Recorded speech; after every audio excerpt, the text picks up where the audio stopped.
Welcome back to our podcast where we assist you in having a meaningful career journey. We'll discuss any kind of career or workplace issues you want. Let us have your questions so we can answer the things that you have been thinking about. And today we have another millennial guest, Lucas, and we're glad to have him. And he is going to be interviewing me about anything he wants. So, Lucas, welcome to our podcast. Thank you very much for having me. I appreciate it. So are you going to try to stump the interviewee and embarrass me?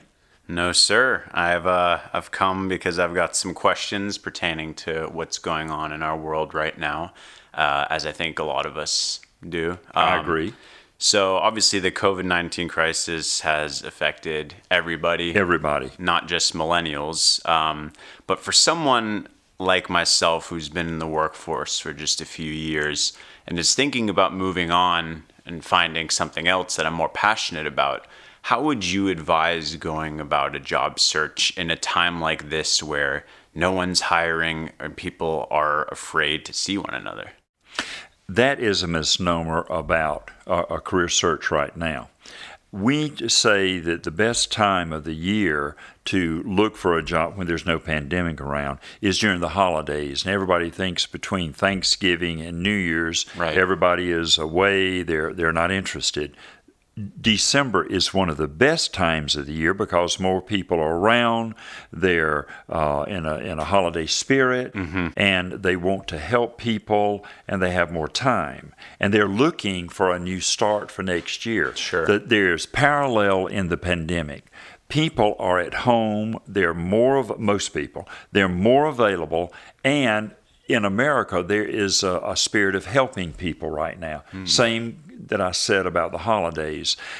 People are not hiring right now, but it is very important for people to take advantage of this time while people are more available and network. Let them know what you are looking for. There's a cardinal rule that you should never ask somebody for a job when you're networking with them because a glass wall will come up between us. You become an applicant. I've got to be careful what I say for legal reasons, and Sure. I may not want to hire you.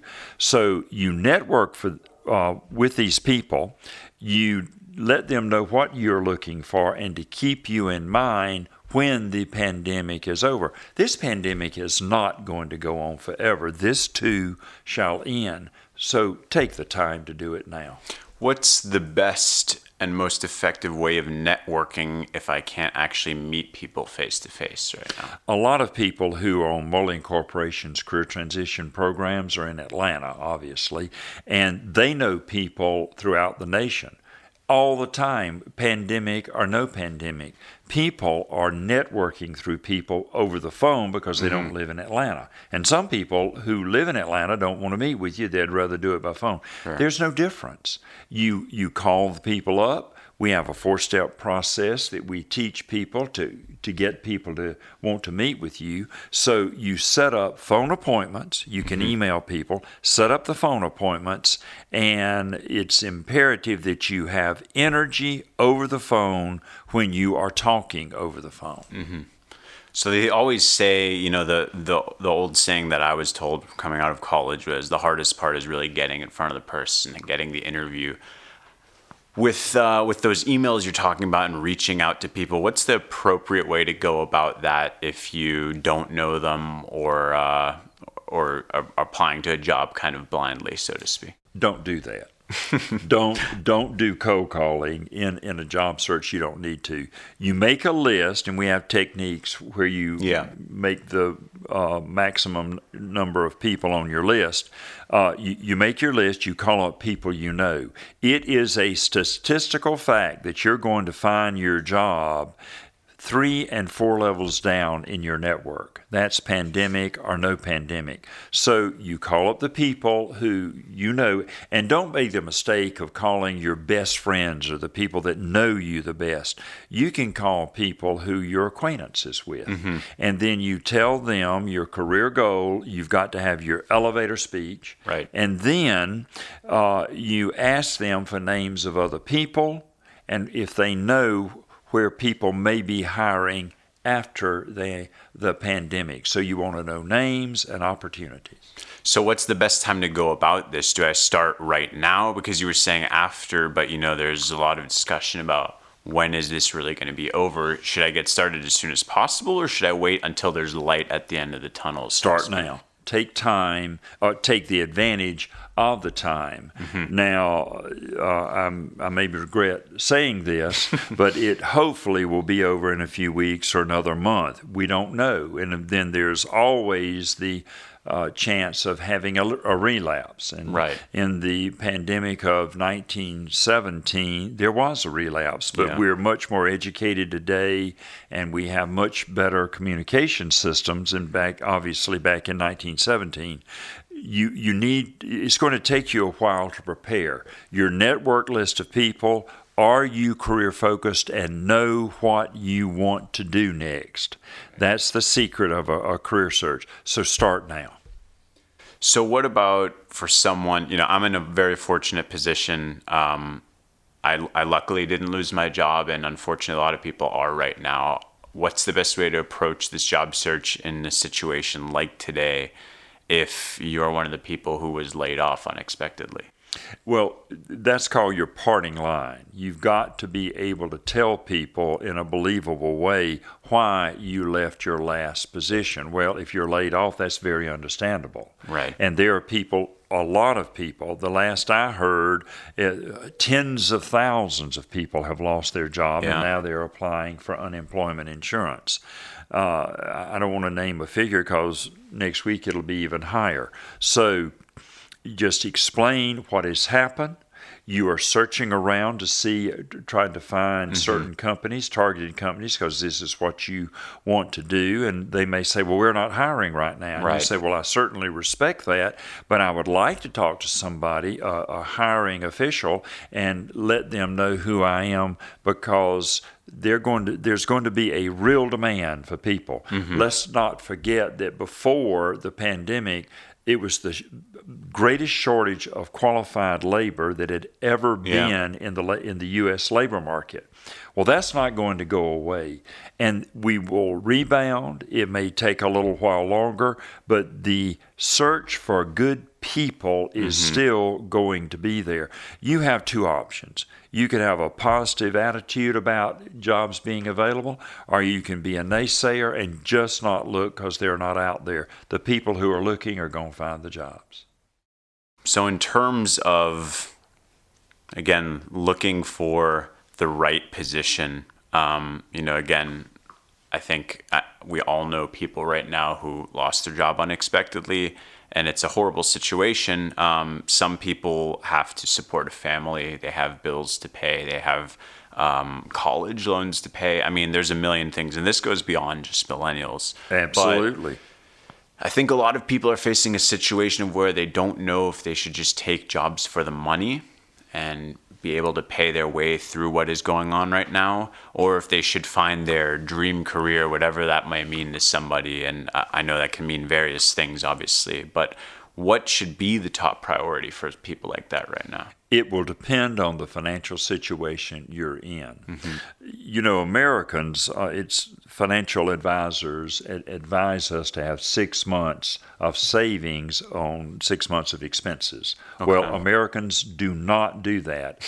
And millennials haven't had time to do that. They're not making as much money as they will make in the future, so there are limited savings. So if you are in a desperate, and there are plenty of people like this right now, in a desperate financial situation, you got to get a job to put food on the table, and I respect that. If you do have some financial resources, then I would advise that you look for the job that you really want to have. Mm-hmm. But if you are desperate, and I'm using that word on purpose because it's a reality, get the job that you need to get to make some money. It could be in the same career that you were in. Right. And then the day after you get that job, keep looking and networking. But you've got to know the career focus. And you mentioned before, and right now as well, you're talking about, the right people can find the right position. Do you feel like entry-level positions are going to be harder to get right now, and to really, everyone says the first job is the hardest one. Getting your foot in the door is the hardest thing to do. Do you think that will be more difficult for the kids who are either coming out of grad school or coming out of college, just finished up and got their degree? Is that more difficult to really break into the industry right now than it is for people who were laid off but were still established with years of experience? Are employers going to be looking for experienced personnel, or will they be willing to give young people a chance? Okay, I'm taking the glass half full approach here. Okay. Companies, a lot of small business owners and even large businesses, we know the wage cuts that have been put in force and the layoffs. Companies don't have as much cash on hand when they're going to be rehiring people as they have been. They can get a less expensive person and pay them less. That's true. So the glass half full is, and it depends on how you sell yourself. I used to do college recruiting at 16 of the best colleges in America. I mean, Ivy League and state colleges and all that. And the interview skills that some students had would make you want to hire them. I don't care what they knew or did not know. It is imperative that you brush up on your interview skills and know how to sell, and let them know that you really do want to work for that person or that company, because budgets are tight. And the people that may have trouble are the well-income people that are more expensive. Right. And that makes a lot of sense. I mean, you talk a lot about interview skills being imperative and, being relatable and giving the right answers. We can work on your interview skills. Thank you for that. But in regards of what if, again, I don't want to be too negative here, but what if you're not able to actually meet the people in person and it's a video conference? Does the approach that you take to an interview change drastically when you're not next to the person? Not really. Again, before the pandemic, video interviewing was common, so it's not different now. What is very important is for you to practice talking on Zoom or video conferencing or whatever. You look at the camera always. Eye contact is your most important body language, because when you look away, you lose presence and confidence. So practice before you have the actual interview, looking at the camera or the screen, and act like you normally would in an interview. It sounds complicated. It really is not. The secret is to practice. So I obviously dressed up for this interview today, but you did? I did actually. These are the first real clothes I've worn since the epidemic. You did not need to say that on the podcast. We'll edit that part out. Don't worry. So in terms of for that video interview, do you really want to dress up the same way? Okay. You dress on a video interview, on a virtual interview, the same that you would dress in a face-to-face. Now, what's important is to know the dress code of the corporate culture. And there's nothing wrong when you're setting it up either through email or over the phone or whatever. What is the dress code for your company? Really? Or your ask. And if they say we're business casual, there you go. Some people want applicants to wear a coat and tie.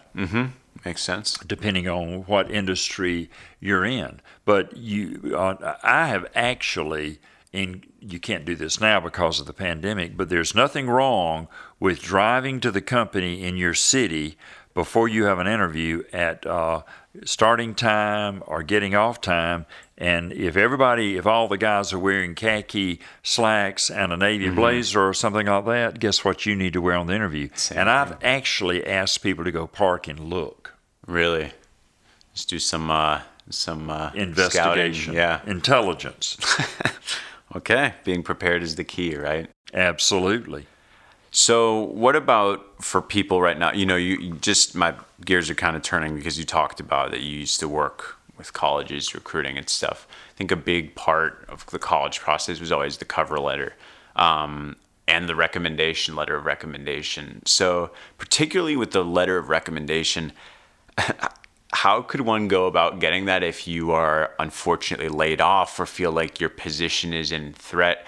Who do you ask for the recommendation for and to help refer you if you're fearing for your own job? I'm going to give you an answer that is probably going to surprise you. Okay. I do not recommend people getting letters of recommendation, and here's why. Have you ever read a letter of recommendation that was not glowing? They're not going to write something bad about you. Right. I don't pay any attention to letters of recommendation because, number one, they're going to ask their best friends or the people who are going to say the best things about you. They're always going to be glowing. What you need to do is prep your references where you have just left. And you need to call up. You think you're going to get a job a job offer, and you say John Doe or Jane Doe is probably going to call you to check a reference. I mean, these are the three things that they need in that job, and I want to remind you how good, competent I was in these three things. Sure. So that man or woman who is giving the reference by phone or whatever, they just happen to mention those three things. Mm-hmm. And it makes it look like a good natural fit for that job. Right. Well, that is much better than a letter of recommendation. That's really interesting. Well, I appreciate that insight. Not something I would have expected, actually. I told you I'd surprise you. We got a lot of surprises today. That's good. That's good.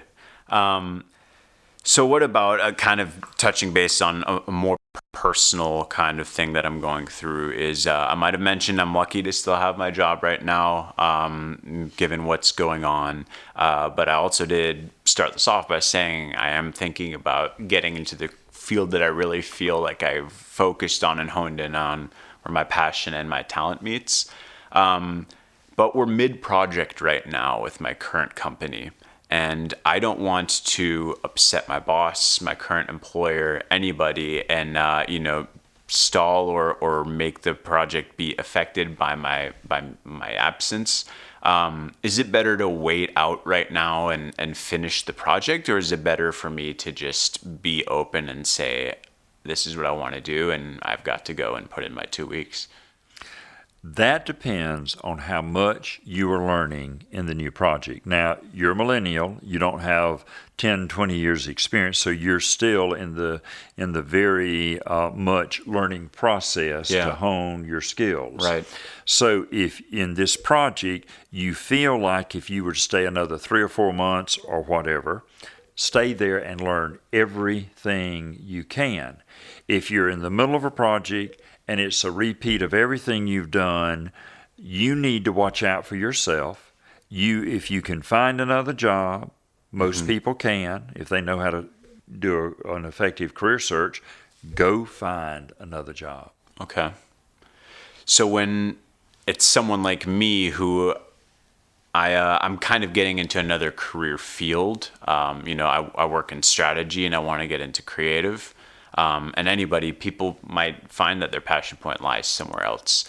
But am I supposed to start at the bottom immediately in this new field and work my way up? Or is it possible to kind of bridge the gap? Or do you need to potentially take a salary cut and all that kind of stuff going into you don't have to take a salary cut. It's packaging yourself and knowing how to explain the skill sets that you have honed in your current profession, in your current position, and be able to show them how you can do that in the new position. Right. In other words, don't go in and package yourself as new in this type of work. I've never worked in it before. I don't know if I can do this or not. Okay. You need to go in and say, these are the skill sets that I have that are very transferable and adaptive to the exact position and work that you want me to do. It's all in interviewing and packaging. That's interesting. What about the resume? Because obviously, I think that's the first impression. If we're going to take rid of the cover letter and the letter of recommendation, as you said, Is the resume, does it have to be tailored towards the new position? Do you leave certain things out? Do you add certain things in? How do you go about rewriting it for this new field? Okay, I'm going to probably surprise you and the listening audience again. The least important part of a job search is the resume. And the irony is people spend the most time looking at the laptop screen, working and reworking and working and reworking. And oh, by the way, they don't get out there and try to meet people and network. Get your resume written and get help on it if you need to, but there is, and I've explained this before on the podcast, there's a chronological resume where you list all the companies you've worked for in chronological order. And then there's the functional resume. Right. It is your responsibility to find out what functions are well regarded and needed, required in your new career path. Yeah. And then write those down and show the bullets under each of those skill sets. And that is what I mentioned earlier in the interview process. But you've got to know what the skill sets are required for the new position, the new career path. Right. So therefore, you write a functional resume. That makes sense. But don't spend all your time on your resume. Learn how to interview, learn how to network, get career focused. Well, again, I was pretty taken aback that you said now is actually a decent time to be hired. To be networking. Right, to be networking. I guess to what degree of separation can you network, so to speak? I mean, do you always need to know someone who knows the person? Yes. Okay. Always be referred to the person. And remember, it's the third or fourth level down in an interview or in your network where you're going to get the job offer. Most people don't go to work for friends. Some people do. Most people don't. Let me give you an example. I call it leapfrogging. You ask me, you want to be a creative manager in an agency, an advertising agency. So I'm not in that field. And so you come to me and I say, well, I don't know anybody in that profession. Yes, but I'm sure you know some business people who may use ad agencies. Right. So if you can refer me. So then I refer you to John Doe. John refers you to the ad agency that they, who manages him, the client manager. That internal person refers you to the hiring manager or the manager of the ad agency. That is 4 levels down in the interview, and that's more than likely how it's going to work. That's an interesting process to think Now, a lot of people find it very easy to make the first contact because you know the people. Exactly. But then when you're talking to 2, 3, and 4, you don't know these people. Yeah. You've got to push through the fear or the discomfort and call them up. You have to talk to everyone. As many people as you can. Okay. And how long about should this process take? Should you be this chain reaction, so to speak, be happening within a matter of a week? Or is it not really time dependent? When there's not a pandemic, if you're really working in a job search, say you're unemployed and you're working full time, you've been laid off or whatever, and not a pandemic, it should take around 3 months. Now, some people can do it 1 month. I did it in 6 weeks one time, but I had 4 and 5 network interviews a day. Most people have 1 a day. Right. It's a numbers game. With the pandemic, you lay out the seed. You talk to as many people, 100 people or whatever it is, and then when the pandemic is over and you can get out there, you know these people, it's not a cold call, get right back in there. And I'm saying after the pandemic is over and people can go out and meet face to face, I think it could take 3 to 4 months, and just count on that. Really? Don't be idealistic and not think you're going to find a job in a week. You may, but it's usually not going to happen. Okay. So how many pipelines should you have, so to speak? You said you had 5 or 6 for yourself, and that helped expedite the process. What's a good number to have? Define pipeline. As in different companies that you're targeting. Okay, you should have targeted companies. Mm-hmm. I don't recommend that you have 50 targeted companies. Right. Have 10 or 20. Because when you are over the phone with me or face-to-face after the pandemic, I don't want you to hand me a list of 20 company names or keep asking me, would you know anybody here, and go through 20 companies. 5, 8 of the really, truly targeted companies, then you may get turned down by one of those targeted companies, or you know that they're absolutely not hiring. Take that one off and put a new one on. Keep a rotating list of around 5 to 8. What about a situation where, you said a lot of the best people are going to be able to get hired now, pandemic or not, of what if somebody reaches out to you on the flip side, or the one scenario that you have that seems like it's working out is a company where you've never been to this state before. You don't know what the company is like. You've never actually been there, and you have to choose to accept or deny the offer.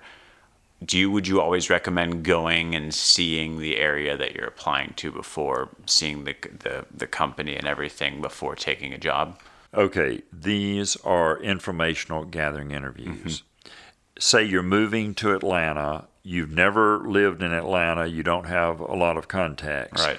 But I guarantee you, if you call up 20, 25 people who are on your contact list, and you ask them about Atlanta, they can refer you to people in Atlanta. Yeah. And there's nothing wrong with asking someone, do you know a lot about Widget Company, and do you think that is a good company to work for? Yeah. Okay. That's informational gathering. Yeah, it might be a better resource than the internet, too. Well, there's always the Glassdoor. Right. But please be careful about that, because there are some angry people who try to say bad things. And some people have been sued for saying untruthful things about companies. So you have to consider the source, and you need to ask more than one person. Right. Every company has had things badly said about them. Every person has. Yeah, it's not too different. I've got one for you. Okay. I'm going to ask myself a question. You ready? Yeah. Emery, what if you have been fired right now rather than laid off? The company took advantage of a pandemic and they had written you up 2 times or 3 times, whatever the process is inside that company. What do you do if you've been fired and not laid off? And now we're getting into the parting line. The reason you left the company. Mm-hmm. And if you've laid off, you got a great parting line, and you always saying there, along with me, 25 other people were laid off. They just didn't choose me because they didn't like me or didn't like my work. So you have to come up with a reason what happened, and that is the most important question you're going to be asked, is the parting line. That's interesting. And prepare for it. So what if your job is quote unquote determined to be safe right now, given your company? I think a lot of companies really, actually, I would make the case that a lot of them have been very transparent with employees, and a lot of them haven't. They want the employees to stay as long as they can use them and need them. So for those that even those that are being transparent and trying to go about this the right way in terms of communication, there's obviously, certain sectors of the business that get cut out before. With COVID-19, it's a lot of the people who are hands-on and, cashiers or working internally, janitors and stuff. And it's a terrible scenario, obviously. But what if you're in one of the sectors that doesn't seem like it's in danger? How careful do you have to be, and how much do you have to be networking right now? Do you always have to be prepared to lose your job, or is this, are there people that are actually going to win in this scenario right now? I will give you the same advice during this pandemic as I have given throughout the years. You should always have an updated resume. And the next thing, you should always want to know, you should always want to know the next job you want. Say you're in a great career path, you have an accounting degree, you're working for an accounting firm, but you really would like to work for a company in accounting. Know that. And you should always be networking. Join a professional society and get to know people in that professional society and get to know the decision makers. Right. And most every professional society that I know of has a resume, a job posting system and resume. So the accounting firms know this. They'll go to the accounting, the CPA society or the local chapter or whatever, and they'll post jobs. Well, I guarantee you most of those jobs that are being posted are by members. Right. Well, if you have gotten in there, went to every monthly meeting for a year, you've met as many people as you can, you will know somebody in that organization who can refer you to the person in that same organization whose company is advertising that job. The mistake that people make, and this happens all the time, people get a job off of our career transition program at Mulling Corporation, and they'll leave and say, I'm going to keep my resume active. I've learned my lesson. I'm going to really continue to network. And guess what? 90% of the people don't. So be in the top 10%, network now, and when the pandemic is over, please continue networking. If you think, to answer your question specifically, if you think your job is safe, it can change in a split second because of the economic crisis we're in and the health crisis. Right. Start networking now. But what if you're in a position, and this is, I'm going to be a millennial here. I think a lot of millennials, our ideal scenario is being our own boss. We all want to be entrepreneurs. We grew up in a world where entrepreneurs are really a driving force, and some of the, the best case examples of what you can do on your own with your vision and stuff like that, whether it's Mark Zuckerberg with Facebook, anyone really. Is this the worst time that there is that you could try to start your own business? Would you advise against that? I would not start a business right now because you can't get out and sell. And by the way, if you want to start a business, if you want to be a business owner, you have to be able to sell. Running a company without revenue would not be a lot of fun. Yeah. So I always say to millennials, learn your skills on someone else's nickel. As long as you are learning how to provide that service better than anybody else, as long as you're learning the technical skills necessary or learning how to sell it or whatever. So keep yourself employed under someone else where you can learn. If you're not learning anything, go get another job where you can learn. And then when you feel that you are ready after the pandemic is over, you know enough, you have prepared, then you can start a company. I was in corporate America in human resources. I started consulting on the side, and I consulted on the side for 2 long years. And I had a family and children. I would consult out of my basement, and I got busier and busier to the point where I rented one office from a friend of mine in an office park. And before I left, 6 months before I left, I was working 110 hours a week. I had a full-time job. I started from 7 in the morning to 8. Then I'd get to work at 8:30. I would leave for lunchtime. The office was nearby. Then I would leave work at 5:30, have a 6, 7, 8, 9, get home at 10, do that Monday through Friday, work all day Saturday sometimes. I slept on Sunday morning, stopped going to church with my family because I needed to. Most people are not willing to do that, and that's okay. I did it because I wanted to start a company, and I had a family. My wife was a full-time homemaker. At the time. She went back to work later, but I was the sole breadwinner. So pick your time, learn on somebody else's nickel. I wouldn't start a business right now. I'd wait till the pandemic is over.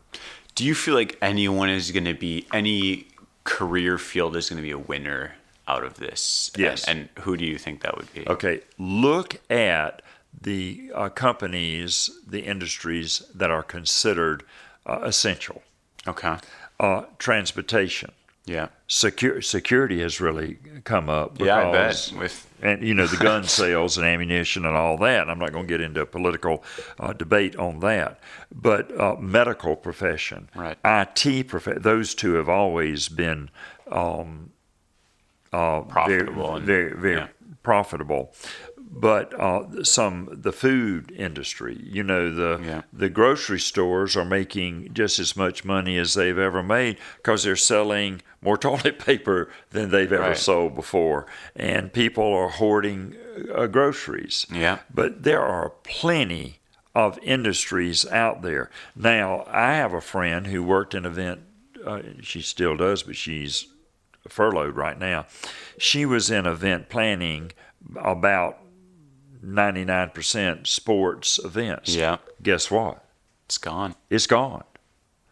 The movie industry, television series, they're not being recorded right now. They can't get them together. Right. So look at what is really essential, and if you are interested in that, and if you are qualified or can become qualified, that's what you need to look for. It's an interesting way of looking at it.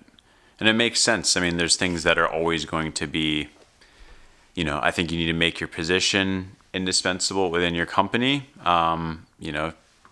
provide value as much as you can, and that's what people are looking for right now anyways. That is a great idea for us to have a podcast on making yourself essential and important in your company. 95% of people do not do that. I would love to have a talk on that because I think that would be extremely relevant. I tell you what, you come back and you ask me questions on selling yourself and making yourself essential. You could be a regular. We'll see. My time is pretty expensive. No. So. Lucas, I was really kidding. Okay. I did have a final question in terms of, again, I've been in the workforce for a few years, and I think a big qualm that myself and some millennials will have about your typical office job is the manner in which things are perceived and approached of the 9 to 5, having to dress a certain way or having to be in an office all day, even if you feel like maybe you're not working that entire time. You, sir, have seen more than that and have seen a ton of development in the workforce. How do you feel like this pandemic is going to affect office culture, office life going forward now that we've seen, wait a minute, things are on pause and we're still managing to make things work? I just authored an e-newsletter. It's around 800 words. And it's the workplace will have changed permanently after the pandemic. And these are my projections. I've always wanted to be a futurist because you can say anything you want to say and nobody's going to hold you accountable in 10 years. They can't find you. Right. So I'm going to, this is on tape and I'm going on record. I think more people are going to be working virtually after the pandemic.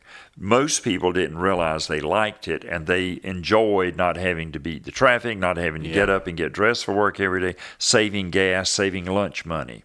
And a lot of people are finding that they are being more productive at home because the inevitable interruptions. Right. Somebody comes into your cubicle and the people who talk for 30 minutes.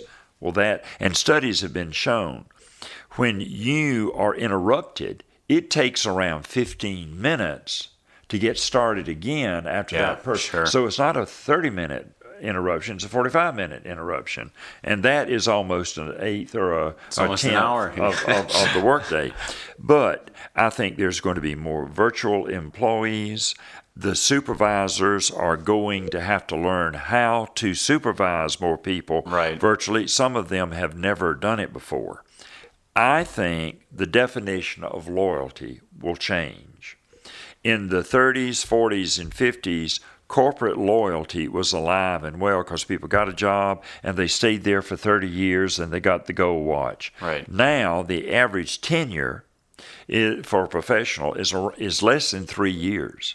And you're going to have 14 to 16 jobs in a 40-year or whatever career. Some people will work longer than that. But now, I work for you. I sweated blood for you. You were a great boss. We had great chemistry. I did good work for you, but you laid me off. Yeah. You didn't have the money to pay me, but you still laid me off. And that is going to change the dynamic because I don't know if there's going to be a resurgence on this, a relapse. So when I wrote a nationally syndicated column, I wrote a column on Me, Inc. And I had a radio show on that. You have to watch out for yourself. We've known that this is not a new idea. But I think it's going to now be more prominent. Me, Inc. has become real, a lot more important. And unfortunately, that's a shame. And I'm a baby boomer talking. Yeah. So, obviously, again, the office is a place where you often have to be on your best behavior. I'm sure there will be a video on that if there's not already. That's a good, being on best behavior. Lucas, that is not a good idea.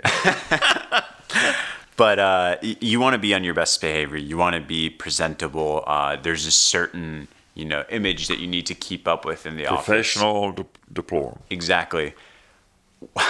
How do you think that that's going to be changed now that we are stuck virtually? What are the implications of mistakes that you might make on a webcam or by not muting your mic? Are those things going to be more serious, and how much are they going to change? Absolutely, they are going to be more serious. One of the biggest challenges of being a virtual employee, you're not there to out-schmooze your competition. It's called politics. We don't like to talk about that, but you can't get rid of it. You're not able to maybe learn as much from coworkers who you can walk down 3 cubicles and ask how to do something. You got to call them up. They may not be there, et cetera, et cetera. So I think that the decorum, the loyalty, virtual working, and we have to teach people how to manage their boss. Yeah. It's hard to manage a boss when you don't see them every day. Now, some companies before the pandemic would require people to come in for a staff meeting one day. They would stay there maybe in the morning. Mm-hmm. So everybody was together one day of the week, and I don't think that's a bad idea. Yeah. And when you're there, you need to go around and shake hands with everybody you know and speak to them, and particularly the powers to be. I have very much enjoyed you interviewing me today. I've enjoyed being here, and I appreciate all the insight you're able to give me. Great questions, but I sometimes ask. I tried to stump you, and I couldn't, Lucas. It's been a pleasure. Thank you very much. We want to thank our listening audience on whatever channel you're on, being with us today and helping you in your career. We're going to be talking about workplace issues. Let us know your questions like Lucas has known, and if you want to be interviewed on the podcast, let us know. It has been a real pleasure, and be sure you tune in next week for our podcast.